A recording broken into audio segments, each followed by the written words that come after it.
Good day, everyone. How are you? This is Power Hour Coaching, and I'm Bernadette Boas with Ball of Fire Coaching. And I am so excited. Today, we got some great challenges that we need to discuss. And they've come from some great discussions that I've had with a good number of people, including clients, over the last week or so. So I will introduce those questions in just a second, so you have an idea going right in as to what we'll be covering. At the same time, this is all about providing you a platform, you busy professionals, providing you a platform to really get the questions and the challenges you're dealing with taken care of in a kind of an easy, simple manner. You can get some tips and advice and sometimes tough love, so you can keep moving forward in whatever it is that you're working on at work or in life. So all you need to do is post a comment on the streaming services that we're coming across, and that includes LinkedIn and Facebook. And I'll keep an eye out, as well as scan the multiple platforms that I have up, and make sure that I get to your questions while we're here together. All right. You also have an opportunity to join me. You can come right into the studio by simply leaving a comment that says, yes, I'd love one-on-one conversation with you. And I can send you a link through the comments and you can join me. But at the same time, like many that others have in the past, you could just simply kind of comment in the comment section, a dialogue with me, and I'll keep up with you and we'll make sure that you have what you need in order to get the answer that you might be looking for. All right. I love doing these because it also gives you an opportunity to really see kind of the value of coaching. I'll be honest with you. I'm a coach, and I know many people kind of will ask me, what is the real value of what it is that you do? Like, what does that do for me? And so I like to use these sessions as well, as a way to model coaching and to kind of give you those real life examples, because these are real life situations that I'm addressing. And then you can see kind of the exact kind of mode of operation, so to speak. Now, of course, because I'm not necessarily with a individual unless they do join me and providing actual coaching, I do my best to actually model it. And in my world, what I really kind of stay firm to is the fact that my job as a coach is to ask you as many questions as possible, so you answer your own questions, solve your own problems, make your own decisions, find the solutions to your own challenges. And that's just through a series of questioning for understanding. And if you need a little prodding and a little help and a little guidance, well, that's also why I am here. All right. So leave your comments, and I'd love to help you. Now, here are the questions that we're going to be addressing. The first one is going to be, how do I get my managers to openly receive feedback from their employees or their vendors without getting defensive? How many of you can relate to that?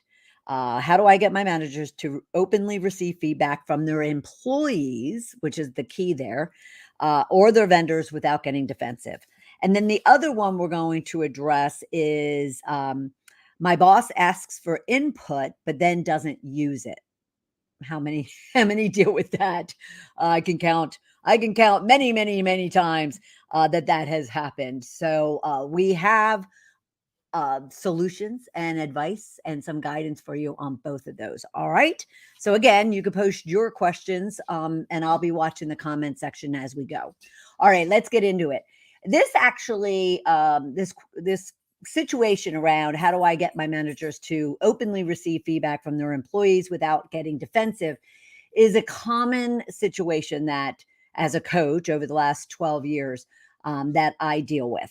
And yet I was having a conversation with someone the other day, and it really kind of triggered me in a way of the fact that over the last number of months, I've been doing a lot of work with teams on the function or dysfunction of their team collaboration. And yet those were a lot of peer-to-peers. And what we're really addressing here is more so an employee feeling safe, an employee feeling trusted or trusting to be able to kind of, give feedback to their boss without feeling as if they're going to be retaliated on, or they're going to be shut down, or they're just not going to be heard. So this is a situation that I think every manager, every leader really needs to take heart around, because your people need to feel safe. They need to feel secure. They need to feel like they're able to raise up an issue, raise up a challenge, raise up an observation that may actually be working against you, that may actually be doing you more harm than good. And therefore, they want to feel as if you're going to appreciate them coming to you and providing you some feedback. So, as I said, I like to model coaching, and as much as I can during this type of forum. So let me share with you what kind of how I broke this down. How do I get my managers to openly receive feedback from their employees or their vendors, which is one key thing, without getting defensive? So the thing there is, many people have one or more managers, because what they're considering is, how do I give feedback, kind of coaching up, as my conversation the other day really centered around. How do I coach up? How do I provide input and observations, insights, and feedback, both good and constructive, to a higher up, because it could be either positively or negatively hurting them.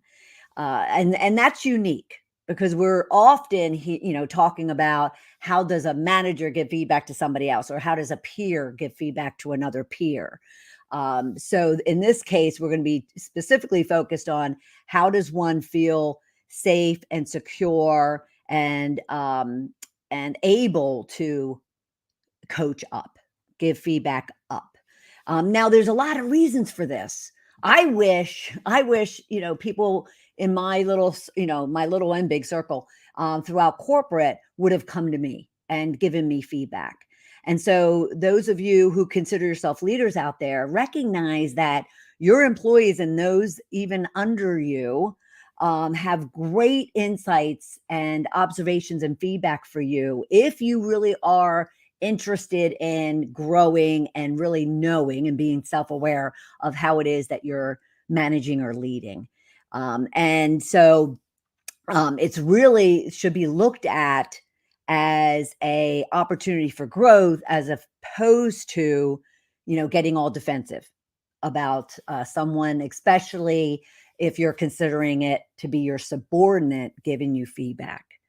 Which is one key thing I want to also mention is, as a leader, you're not there to kind of push from behind and treat your people as if they are subordinate to you. You're there to lead from the front and bring them with you. And to bring them with you, they need to know that you value their insights, you value their input, you value their observations and feedback, even if it is constructive. And this is going to really kind of sound very familiar to the next situation that was brought to me. And so there'll be a lot of overlap there. But to kind of really look at this, and I was the type, I'll use my own experiences in this case. I was the type of individual, I couldn't call myself a leader at the time. I was that type of individual at the time, that if you came to me saying, kind of that I'm off base, or acting inappropriate, or, I screwed up somewhere, it wasn't going to be a good conversation for you. I was extremely defensive. I was extremely egotistical. I was extremely in my head about, well, wait a minute, I'm the boss. I get to act as any way that I want to act, and you just need to deal with it. Well, if you know my story at all, you know that ended in a pink slip. And so that's not what you, as a leader, if you really consider yourself a leader, that's not what you want to be. All right. You want to, serve and lead from the front and have people follow you. You want to influence. You want to coach and develop and build up and motivate and inspire your people. You want to actively listen to understand, not just so then you can, talk to be heard. So, the first thing that I would share when it comes to this whole scenario is the individual who wants to quote unquote coach up or give feedback to their manager, is the first thing that you need to understand is, just as you want to be understood as a human being, someone that has flaws, insecurities, doubts, they do too. No matter what level of an organization one might be, no matter what degree of success one might have, define success the way you view it. It could be money in the bank. It could be power and influence. It could be the position and the title. Regardless of all of that, they too have insecurities. They too have intimidations.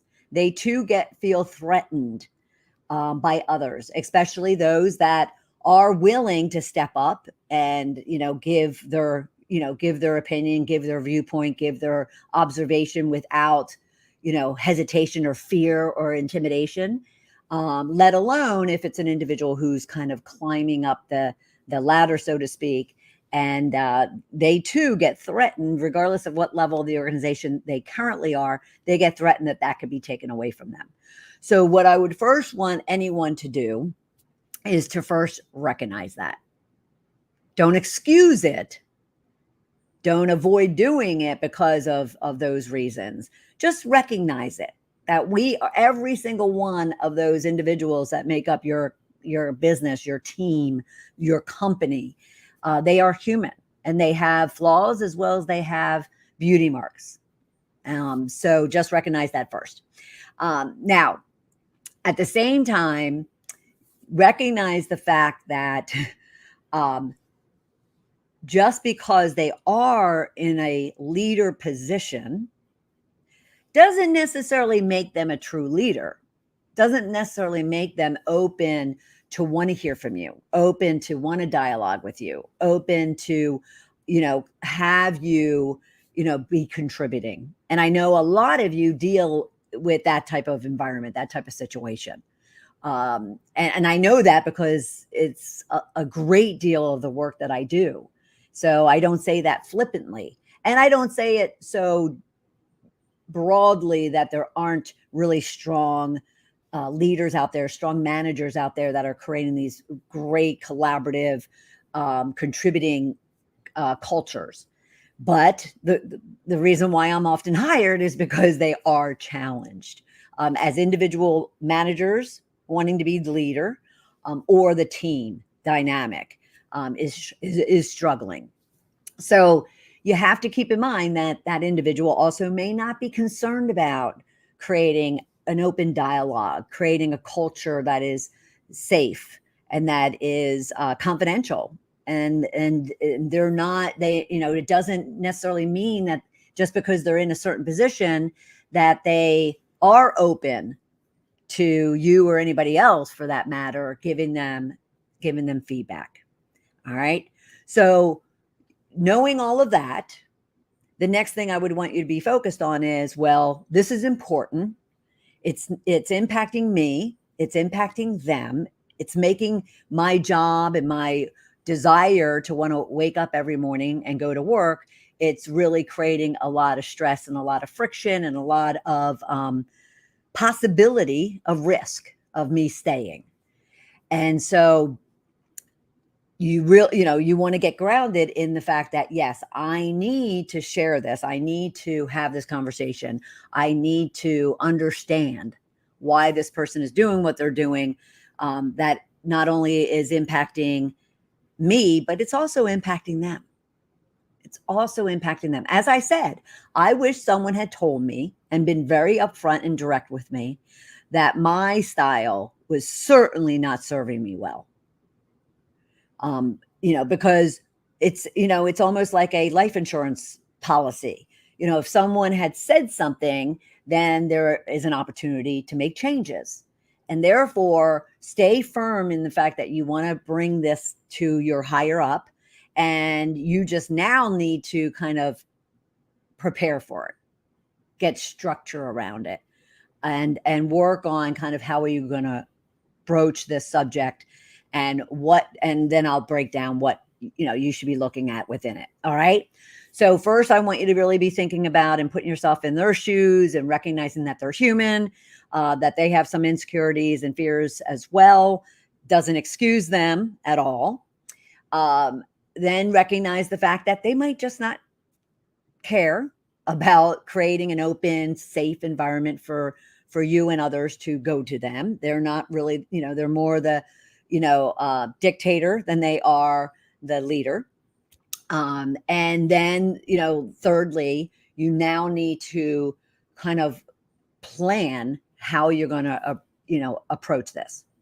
So to do that, the first thing that I would want you to do is really get clear on why is it you're going to be approaching your boss in regards to this situation or this behavior, whatever it is.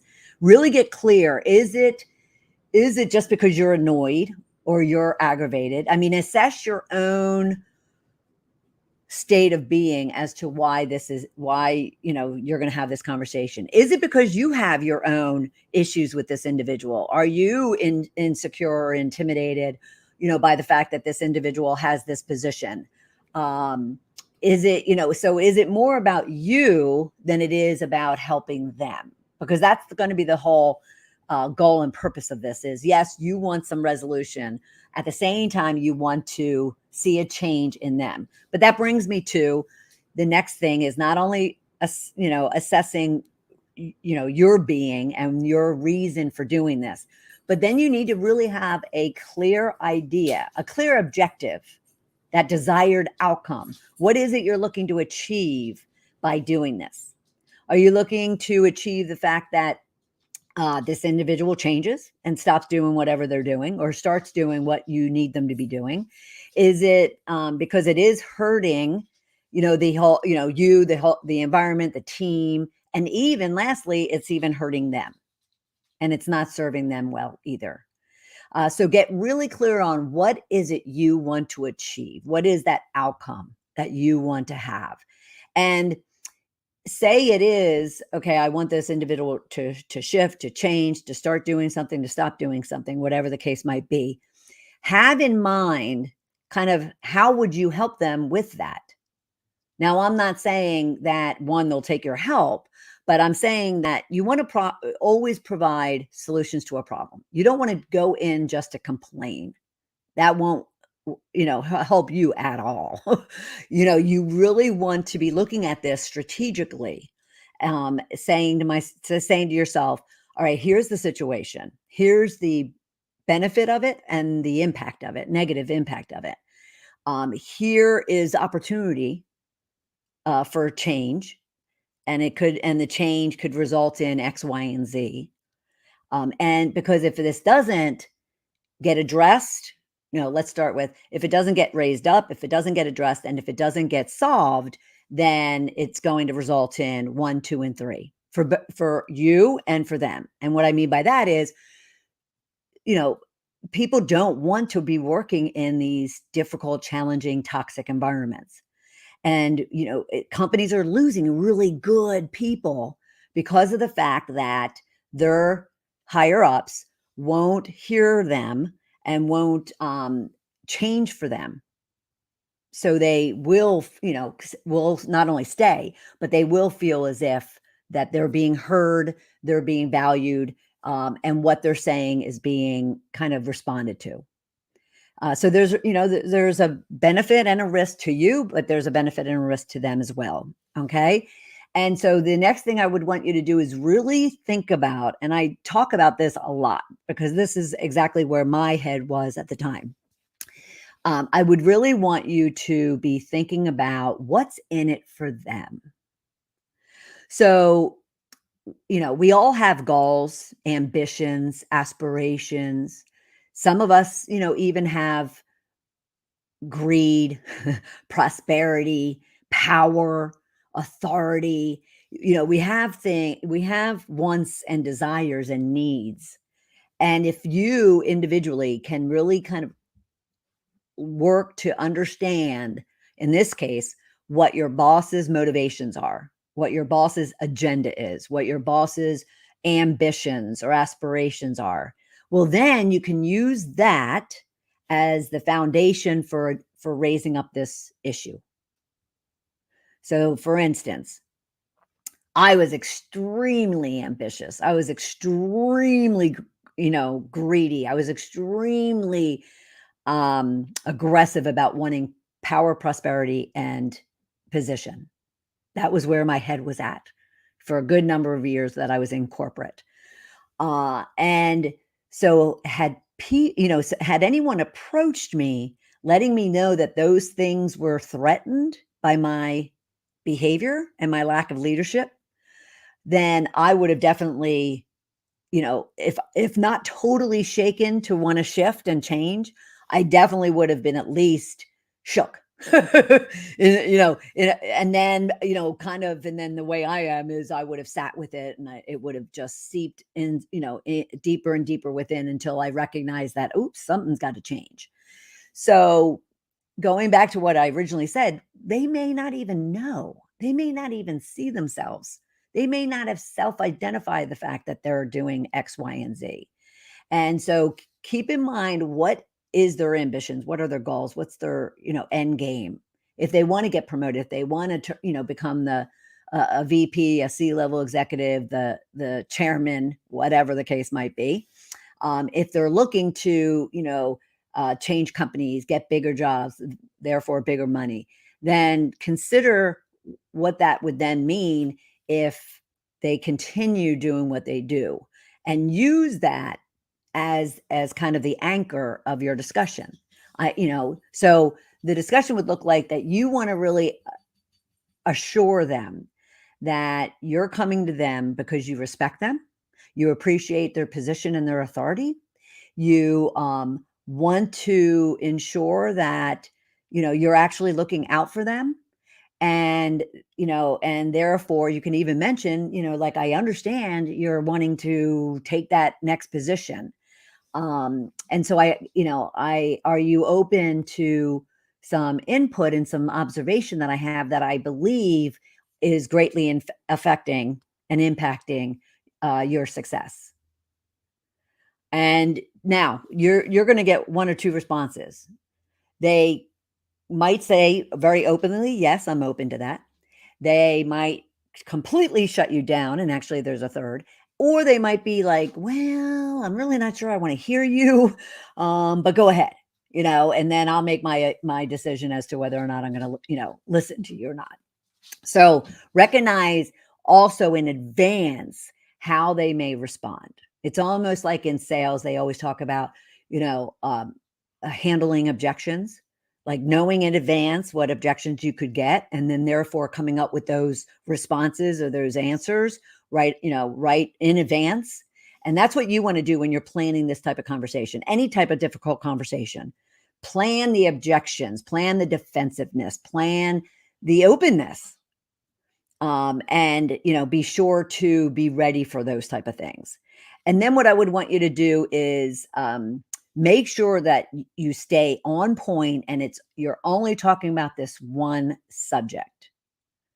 All right. Many people all of a sudden will use like a status meeting to then bring up something. And it's kind of like, no, no, no, no, no, no, no, no. You want it isolated and focused on this one subject, because that other person, being that they're going to be told something that could cause them to get defensive, could just divert it and ignore it and work around it, and you never get to where you want to go with it. Okay. So just be sure that, one, you're kind of, as you're approaching the conversation, you're assuring this individual that you respect them, and that's why you're bringing this to them. And then when you do, be very specific. You need examples. It can't be general. It can't be just your observations or your hearsay. It has to be very tangible, very specific, to where they can kind of take themselves back to that situation and recognize themselves in it. All right. Because if they don't recognize themselves in it, they're not going to really kind of buy in on what it is that you're saying. Right. So then as you're doing this, you really want to stay calm, cool, and collected. You don't want to come into this in an emotional state. Another reason why to be very careful and very intentional about when, where, and how you broach this subject with your boss. So make sure it's not when you're meeting on something else. This has to be a singular conversation. Make sure that you're in an environment, and I would say neutral environment. So you don't necessarily want to go to his or her office to where they're in the power seat and you're on this, subordinate seat. So suggest that you kind of go down the hallway, take a walk, go out to lunch, but, find a neutral place where you both are on equal ground as far as having this conversation with them. Okay. And then what you want to do is really lay out what the situation is, what your observations are. And then you need to get into what is the impact to them? What is the impact to what you're not necessarily verbalizing it. You could, like I said, if you know that this person's, looking for advancement, right? Or looking for a increase, you can, and that, and they know, that you can use that. But if not, that within yourself, and therefore you kind of want to broach the subject as far as, I'm really concerned that this could be impacting, how people view you. This could be impacting how others on the team are viewing you. Hi, Anna. How are you? Thanks for stopping in. Let me know if you have any questions or a situation, and you can type away. And if not, then I'll just continue on. So you really want to ensure that they, where was I? Oh, can relate and can kind of take them back to that situation with the specifics that you're detailing out. And then you're, getting into their what's in it for them. That this is, impacting or benefiting them in a certain way. It's impacting and benefiting your team members, and the risk to them if it should continue. Again, if someone was to, approach someone and say, there's a risk of you losing people. There's a risk of you're not going to get that promotion. There's a risk to, the fact that you're not going to get that job, because of X, Y, and Z. If you know what their motivations and kind of goals and aspirations are, and, kind of let them know that, that these things can be impacted. You might even say, I don't know what your goals and aspirations are, but I think that this behavior or whatever the situation was is certainly going to negatively impact it. And I know that's not what you want, and I don't want it for you. And that's why I feel obligated to come and share this with you. And then what I really want you to be focused on too is ensure that you're not making this a one-way conversation. So you want to ask open-ended questions to allow them to also express. Now, again, we described two different types of people here. One that's going to receive this and be open to it. They may not like it. Who likes to hear, who likes to hear negative or constructive feedback? We initially will go, ugh. But at the same time, there's some of us that go, okay, I don't like hearing it, but at the same time, I'm glad you brought it to me. And then there's going to be some people that are like, I don't care what you think. I don't care what, I'm the boss. This is the way I am. Deal with it. Right? So if you have that latter type of individual, then, it's almost like you definitely go back to what we initially said about being empathetic and compassionate. Recognize that type of behavior, that type of response that they're projecting is screaming their own insecurities, their own fears, their own intimidations, or feeling threatened. It's screaming them. Don't bow down or back down from it and take it as a reflection on you. Purely look at it as a reflection of them. And then you can, continue the conversation. You can even push it a little bit because you really want to help this individual and you want to be heard. And and you could even, continue with questions like, Joanne, do you really think that behavior or that, that type of communication, is going to motivate and inspire and get people to respond to you? Excuse me. So you can even kind of push the envelope and continue to ask open-ended questions to get them to be thinking about, what it is that you're saying and what the impact is that their behavior is having. And you can even ask open-ended questions in regards to their goals and aspirations, and kind of, even asks, based, are there goals and aspirations that you have for X, Y, and Z? And do you think this is helping? Excuse me. So, there's a number of ways that you can continue to have this conversation. And as difficult as it may be, with keeping in mind your why. Remember, your why was that, the desired outcome, the goals that you wanted to achieve at the very beginning, as to what you wanted to end this conversation with: a change, a shift, acknowledgement that yes, you're right. I need to, consider what it is that you're saying, so forth and so on. You don't need to adjust your audio. All that clicking going on is a couple of dogs that are in my office that are now actively playing.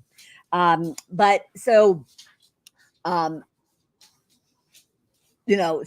so just even push the envelope. If you really want change, if you really want to ensure that you're being heard, if you really want to have a different decision made as far as, this person's behavior, then you're going to need to get comfortable with being uncomfortable.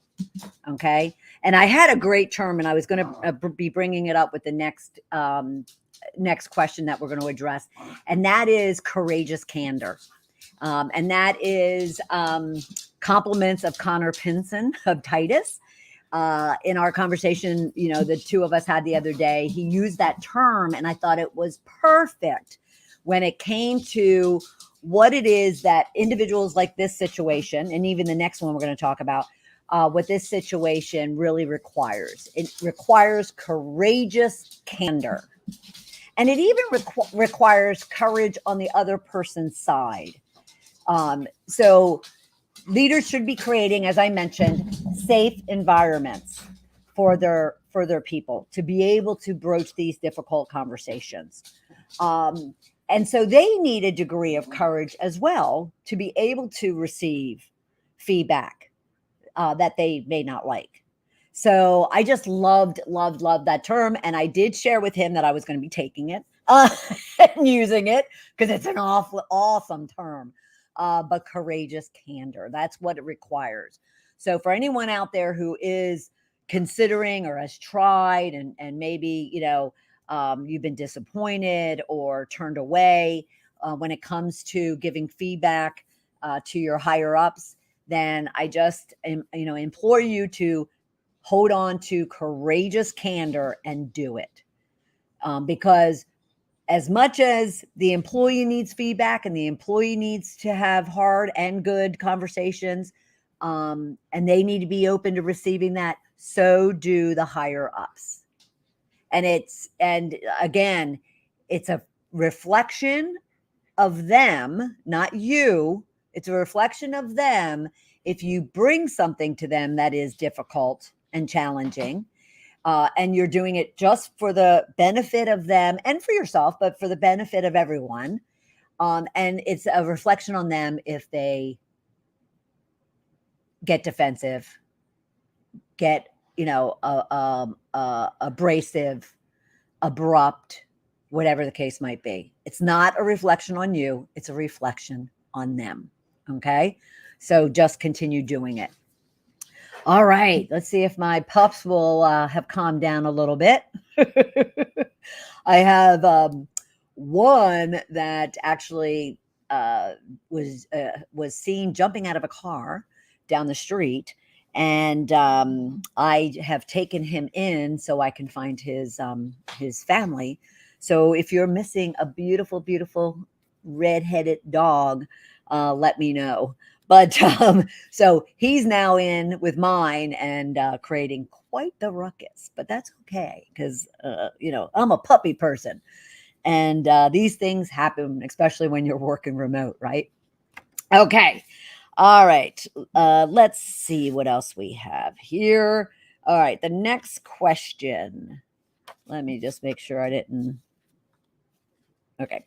So the next situation, somewhat similar, but somewhat different. And again, if you are catching this and I am live, you can post any question or challenge that you might be having in the comment section, and I'm keeping an eye out for everything.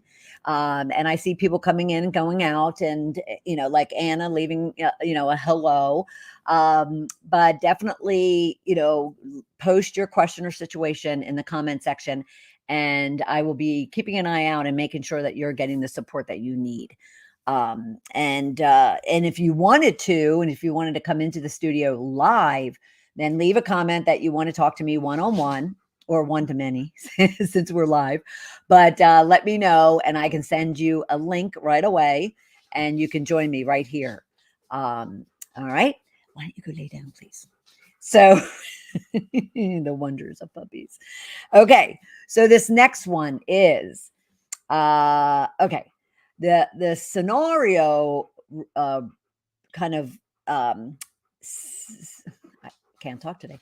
The scenario is roughly my boss asks for input, but then doesn't use it.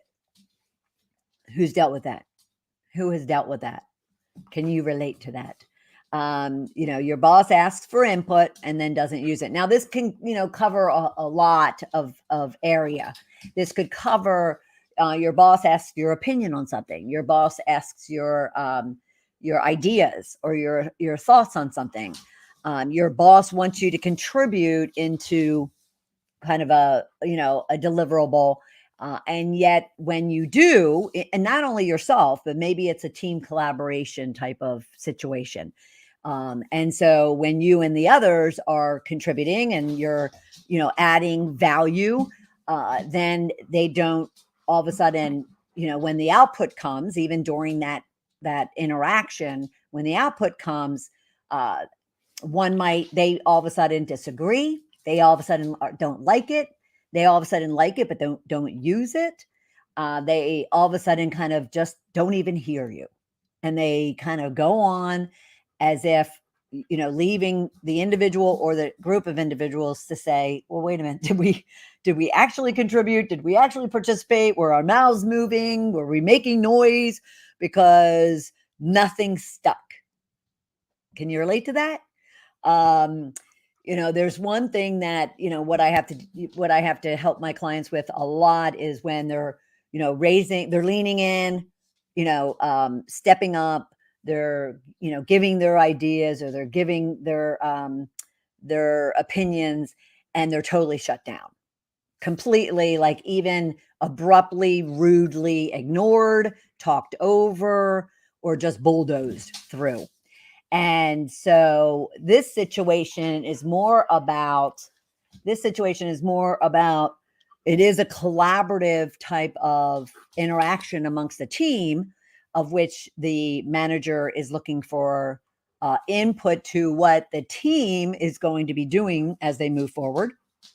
And yet none of the ideas, none of the words, none of the concepts, nothing was then applied and used. It was still their way. And, for those of you out there, and I won't call you leaders because that's not leading.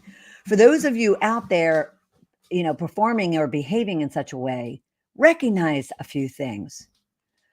You are turning away not only great ideas, great suggestions, great viewpoints, great observations, and that's a sin in itself, that you would kind of be closed-minded to not welcoming in differing opinions than your own, um, disagreements of your own to your own, disagreements to your own, contributions, so forth and so on. That's disappointing, is the minimum that is. But then you have to realize that you are shutting down the people that are going to make you successful. You are shutting down the opportunity that they have to help you achieve your goals. And so if you are so single-minded about the fact that it's your way or the highway, recognize that if you manage a team, you have all these people, smart people around you that would just be helping you achieve your goals. So why would you, completely shut them down and just, have this attitude of, it's my way or the highway? So I did go on from modeling coaching on this situation. I did go on to want to understand the effect or the impact that behavior from from the boss had on themselves and those in this environment. And words were used like pissed, angry, disappointed, felt disrespected, didn't understand then why I was there, and overall just, kind of very frustrated that, all the time and the input that was being provided was being totally ignored. So manager, listen to that or understand that. And, and at least, because there are reasons that I want to get into as to why this happens, but at least, kind of acknowledge their contribution, their input. So this is what I also said, and what I would advise you to do as well.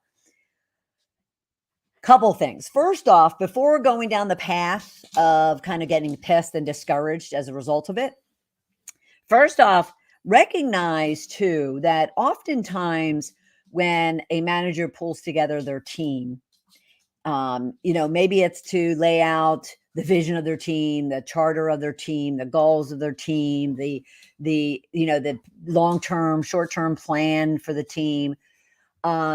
They may have already worked on things, not only with themselves, could have been by themselves or with others, and they now are coming to you for your insights and inputs just to confirm what they've already thought about and actually maybe even solidified.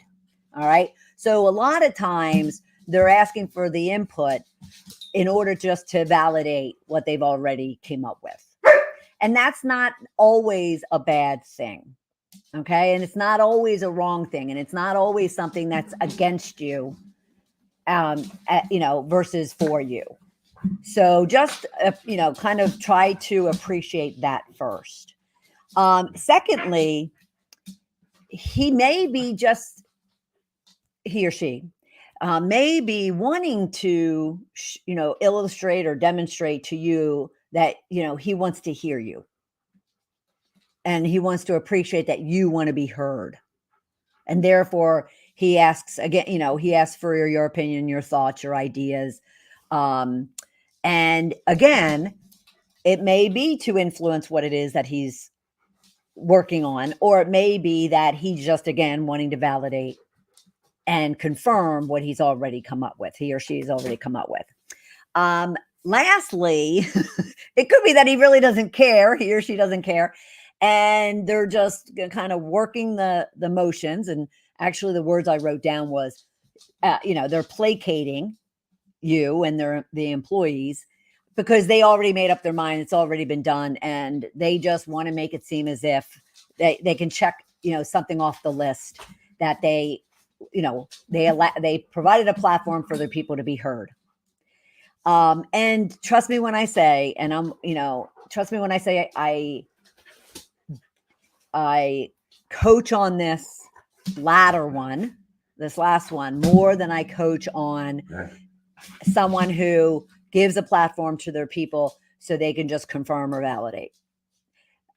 Most of the time, it's with managers who are struggling to really effectively lead, and as a result, they just simply do check things off of a list. And one of them being, I gave a platform to my people to be heard. I heard them, but this is, but my way or the highway is still the direction I'm going.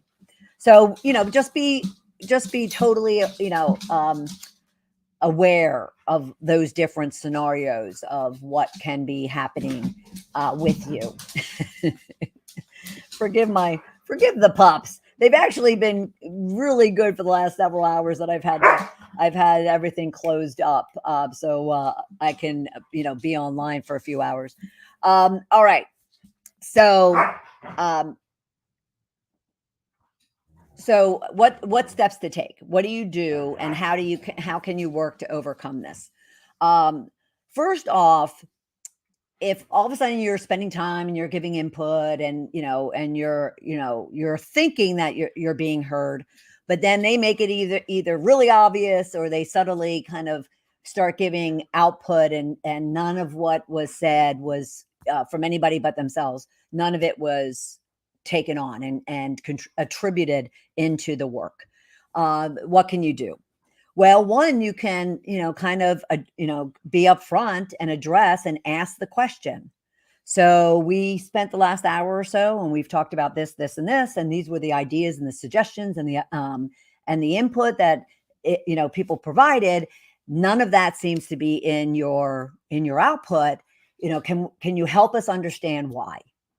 Can you help us understand, were they not good ideas? Were they not what you feel is in line with what it is that you're trying to do? But help us understand, that we spent all this time together and you asked for our input, and yet none of it was taken. So again, this goes to the first conversation that we had, and I thanked Connor Pinson for the term courageous candor. This is when you have to kind of be courageous. And even the first scenario we talked about, that I had a conversation with someone else about coaching up, giving, feedback, hard feedback to your boss. So that this all plays into this scenario as well. And therefore you need to have courageous candor to be upfront and approach it. You deserve that. He or she asked for your thoughts and your opinions and your ideas, and yet none of it was taken. You should understand where their head's at. And again, they may come back saying, well, I had this, I had these thoughts, and this was the plan that I had come up with, and I'm just looking for confirmation and validation from all of you. And the reason why, I'm not taking that is because of 1, 2, and 3. Well, you know what? That would be I would expect you to be totally okay and, find that appropriate. However, this situation and too many situations that I coach on is more about, no, they didn't, feel that they had to explain. They didn't feel it was our place to even ask or challenge it. And therefore we felt shut down and, devalued, so forth and so on. But my first suggestion, approach it or broach it with the individual. Ask them for their observations, their insights as to why he asked or she asked, and yet your input wasn't considered. The other thing too is you need to bring these things up to individuals. This was something that I learned of myself after being fired. Is you need to bring situations that are working or aren't working up to individuals, because they may not notice it in themselves. They may not see the pattern. In this case, the pattern of the fact that they ask people for input, but they never use it. a lot of people, it's the majority of the work that I do, don't self-identify how they really come across, how they behave, how they, treat people around them.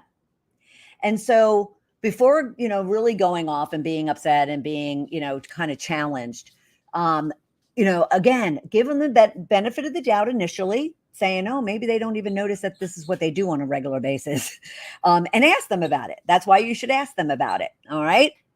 Anna, real problem with all of us salaried people is that we are never thinking about the future. What will happen if this industry goes into recession and we don't have skills to get jobs in other industries? Oh, wow. I'd love to talk about that. Do you have a few minutes? If I wrap this up in a couple of minutes, do you have a couple of minutes so I can address that for you? Just type yes or no. And if it's no, I'll address it now, but I really would like to close out this one situation. So we're going to continue as I'm waiting for her Aunt Amy to respond. Okay, so he may not notice. Bring up the question, courageous candor, and then at the same time, let him or her know how it makes you feel, you may have to facilitate other people coming into the conversation as well, but at least for yourself, be sure you raise up how it makes you feel, that you feel devalued. You feel like you wasted all this time. You feel like, there's no purpose for you when you're contributing and you have all these skills and all this expertise and all this experience, and yet it's not being leveraged. I mean, again, they may not notice, benefit of the doubt. They may not notice. They may not care. At the same time, you need to make sure that you are heard, even if they do nothing about it. I want you walking away saying, you know what? I am frustrated and aggravated over this, but at least I was heard. There's nothing worse and more painful for me to see, because I see it and I hear it in my clients' voices. If they had left that session and never said anything, and then the next thing you know, when they're explaining the situation to me, all of a sudden the bitterness is there and the anger is there and the disappointment is there and the frustration is there. And what do? I don't focus on the individual that caused this pain for them. I have to focus on the pain of that individual and say, well, did you raise up and did you address that issue right then and there? And the majority of the response is no. So, for me, it's my client that I'm most concerned about, although someone else might be causing them pain, but I need to understand what is not driving the individual I'm talking to. All right. So you need to do it, if for anything, for yourself. So you walk away knowing that at least you stood up for yourself, even to your boss or the boss's boss or whomever it might be. Let them know how. Okay. And yes, and it's your job to speak up. So that's what I wanted to say about that, because these two situations we talked about today, the one about, an employee being able to give feedback to their boss, happens on a regular basis and needs to be addressed for both the employee and the employer. And then in this case about, ensuring that when a boss or a senior person isn't apparent in hearing and acknowledging and valuing their people's input, both of those are vital to ensuring that everybody, is feeling valued, is feeling contributing, is feeling appreciated, is feeling respected, is feeling heard, so forth and so on. All right. Just because you're heard doesn't mean they're going to take your advice, and it doesn't mean you need to take their advice or their input or their idea, but you need to let them be heard and you need to hear them. Okay. All right. So I want to address this in our last few minutes for Amy. Real problem, and I'm going to read it again. Real problem with all of us salaried people is that we are never thinking about the future. What will happen if this industry goes into recession and we don't have skills to get jobs in other industries? All right, Amy. As I mentioned throughout the sessions, I try to model coaching which is the fact that I'm going to ask a lot of questions. You may or may not respond to them in the chat below. But at the same time, these are things that you need to consider. And I'm reading into what it is that you said in order for me to get a really good understanding about what's going on for you. Okay. It's not just about me kind of giving you advice on how to get the skills to get a new job. So let me give you kind of the breakdown of this. So so that's salaried people. And I would say salaried and hourly people are probably deal with the same thing. The key thing I picked up in this is that your statement about that we are never thinking about the future. Now that's about you, not anything else. And what I mean by that is the question I would ask is, why aren't you thinking and planning for the future? I would, certainly advise anyone, and actually you can go to our Shedding the Bitch radio episode on Tuesday, because I talked about this when we talked about fun with finances, and I talked to 𝐦𝐨𝐬𝐿. You should be thinking and planning for the future, thinking and planning for recessions, thinking and planning for robust economies, thinking and planning for, all the different scenarios that could happen, some big incident or tragic event in your life. You should be thinking and planning for that. So first off, I would, tell anyone, salaried or not salaried, that that's the first thing that you have to take responsibility and accountability for. That if you don't have a plan, if you haven't thought through it, my question would be why? And then what do you need to do in order to do so? And trust me when I say, I love planning. And the reason why I love planning is because I love feeling in control.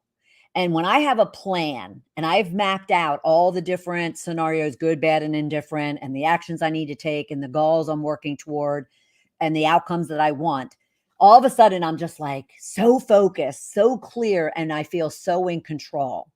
So first off, think through and consider for yourself, what do you need to do? Just sit down and think about the future and start planning for it. All right. So that would be the first part of your sentence. What will happen if this industry goes into recession? I know that there's a lot of conversation about, there's a few industries right now, finance and technology, fintech.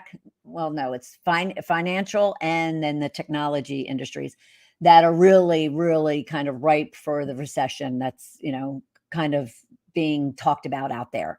But I would say, all you have to do is go to the grocery store, go to the gas station, or go to a department store. I don't feel that any industry is going to be safe from anything that might happen in the near future.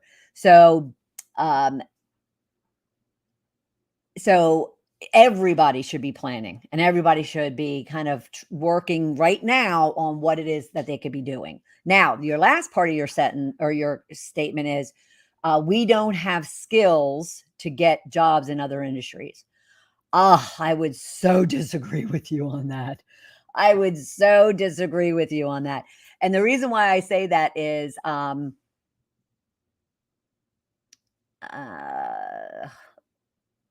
not airing on Instagram. I'm just airing on, you came through on YouTube, and I'm on YouTube. So the last thing I want to say in regards to this is, oh, you're welcome. Of course, I'm going to read your comments. Absolutely.